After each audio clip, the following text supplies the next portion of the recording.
Next ہے شاہ ایران خسرو پرویز کے نام خط۔ نبی کریم صلی اللہ علیہ وآلہ وسلم نے ایک خط ایران کے بادشاہ خسرو پرویز کے پاس روانہ کیا۔ خط لے جانے کے لیے آپ صلی اللہ علیہ وآلہ وسلم نے حضرت عبداللہ بن حذیفہ رضی اللہ تعالیٰ عنہ کو منتخب فرمایا۔ خط کا ترجمہ یہ تھا: بسم اللہ الرحمن الرحیم، محمد رسول اللہ صلی اللہ علیہ وسلم کی طرف سے کسرہ فارس کے نام، اس شخص پر سلام جو ہدایت کی پیروی کرے اور اللہ تعالیٰ اور اس کے رسول صلی اللہ علیہ وآلہ وسلم پر ایمان لائے اور گواہی دے کہ اللہ تعالیٰ کے سوا کوئی لائق عبادت نہیں، وہ تنہا ہے، اس کا کوئی شریک نہیں، اور حضرت محمد صلی اللہ علیہ وآلہ وسلم اس کے بندے اور رسول ہیں۔ میں تمہیں اللہ تعالیٰ کی جانب بلاتا ہوں کیونکہ میں تمام انسانوں کی طرف بھیجا ہوا اللہ کا رسول ہوں، تاکہ جو شخص زندہ ہے اسے برے انجام سے ڈرایا جائے اور کافروں پر حجت ثابت ہو جائے۔ اگر تم مسلمان ہو جاؤ گے تو سلامتی پالو گے، اور اگر انکار کرو گے تو تمام آتش پرست مجوسیوں کے ایمان نہ لانے کا گناہ تم پر ہوگا۔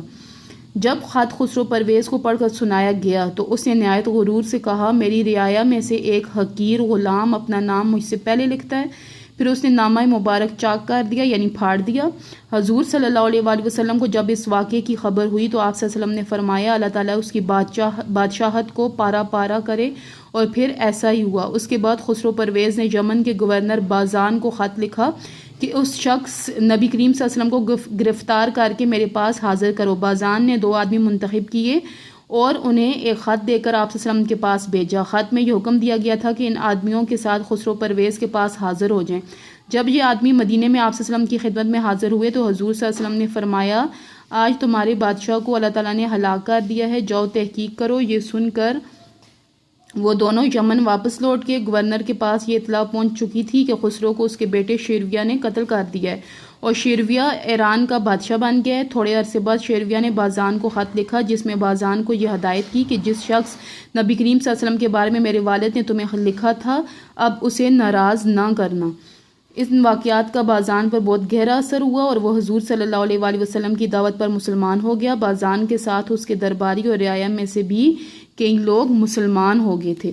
مقوقس شاہ مصر کے نام خط۔ شاہ مصر کا نام جریج بن متی تھا اور مقوقس اس کا لقب تھا۔ حضور صلی اللہ علیہ وآلہ وسلم نے حضرت حاتم بن بلتا رضی اللہ تعالیٰ عنہ کو مقوقس کے پاس اسلام کی دعوت کا خط دے کر بھیجا۔ مقوقس نے حضور صلی اللہ علیہ وسلم کے خط کو چوما اور حضرت حاتم رضی اللہ تعالیٰ عنہ کا بہت احترام کیا، خوب اچھی طرح ان کی مہمان نوازی کی، لیکن اسلام میں داخل نہ ہوا۔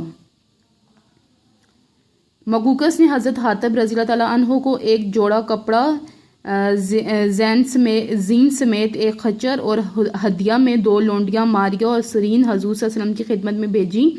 نبی کریم صلی اللہ علیہ وسلم نے ماریہ قبطیہ کو اپنے پاس رکھا اور انہی کے بطن سے آپ صلی اللہ علیہ وسلم کے صاحبزادے حضرت ابراہیم علیہ السلام پیدا ہوئے۔ دوسری لونڈی سیرین حضور صلی اللہ علیہ وسلم نے حضرت حسان بن ثابت رضی اللہ تعالیٰ عنہ کو دے دی۔